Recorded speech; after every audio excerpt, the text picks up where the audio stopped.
Sebab itulah oksigen ni jadikan ia sebagai alat kecemasan di rumah. Itu jantung, kanser, stroke. Begitu juga pesakit kecil manis. Pesakit kecil manis apabila pesakit kecil manis ni darah dia pekat. Pekat disebabkan oleh berlaku lebihan gula dalam darah. Berlaku lebihan gula dalam darah. Jadi darah tu ada pekat. Jadi darah ni orang kecil manis darah dia pekat. Jadi apabila darah tu pekat, perjalanan tu slow.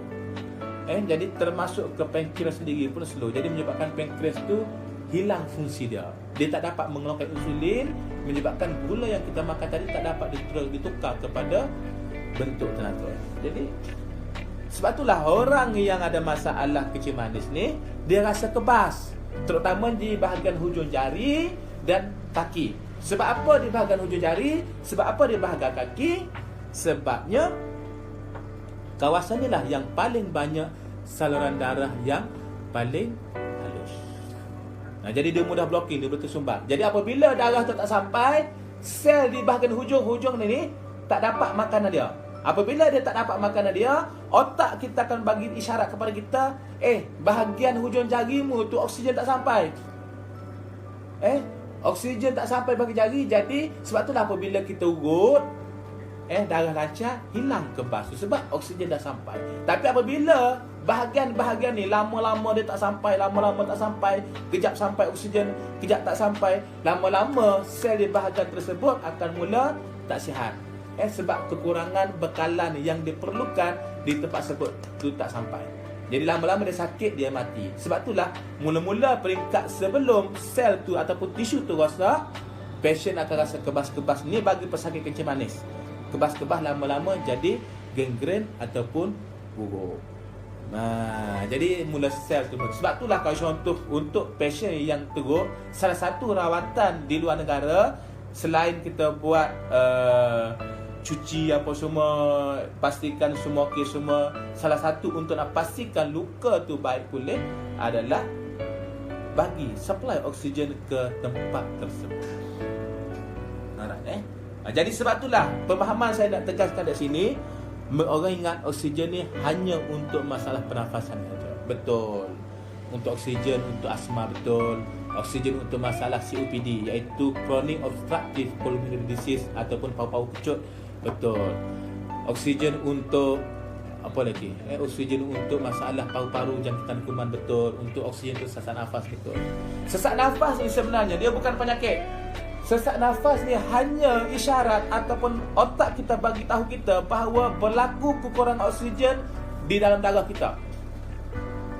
Biasanya macam ni, yang melibatkan oksigen asas utama kesihatan ni, paru-paru kita akan berfungsi untuk ambil oksigen luar untuk dibekalkan kepada kita, terutamanya ke bahagian otak. Dan paru-paru juga bekerja untuk mengeluarkan karbon dioksida yang kita tak perlukan keluar. Jadi apabila fungsi paru-paru kita tu tak normal, disebabkan oleh mungkin kita tu kuat merokok, mungkin kita tu kena jangkitan kuman, mungkin kita tu masalah struktur organ tu sendiri menyebabkan dia tak berfungsi dengan normal, menyebabkan oksigen dalam darah kita tu yang kita ambil tu tak cukup.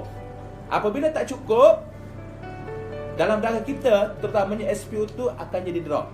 SpO2 tu adalah kadar oksigen dalam darah kita tak cukup. Jadi apabila darah kita tu kekurangan oksigen, yang normal dalam darah kita antara 98, 99 ataupun 100. Itu bacaan SpO2 yang paling cantik untuk kita orang sihat.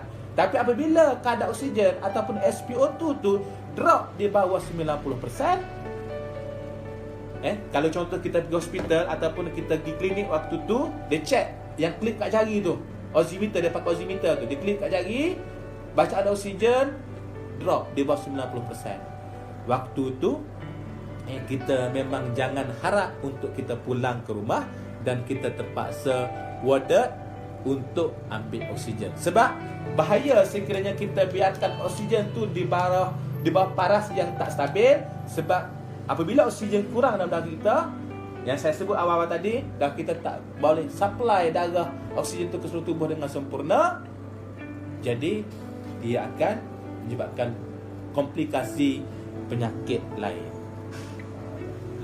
Jadi mulai hari ini jangan kata, Azri, saya tak ada masalah asma. Azri, saya tak ada masalah paru-paru. Azri, saya tak ada masalah COPD. Azri, paru-paru saya ni sihat. Saya tak ada pernah kena jangkitan kuman.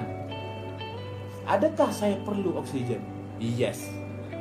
Saya kata anda perlukan oksigen sebab oksigen bukan sekadar untuk masalah pernafasan. Masalah pernafasan betul 100% betul. Tetapi untuk masalah lain juga oksigen diperlukan.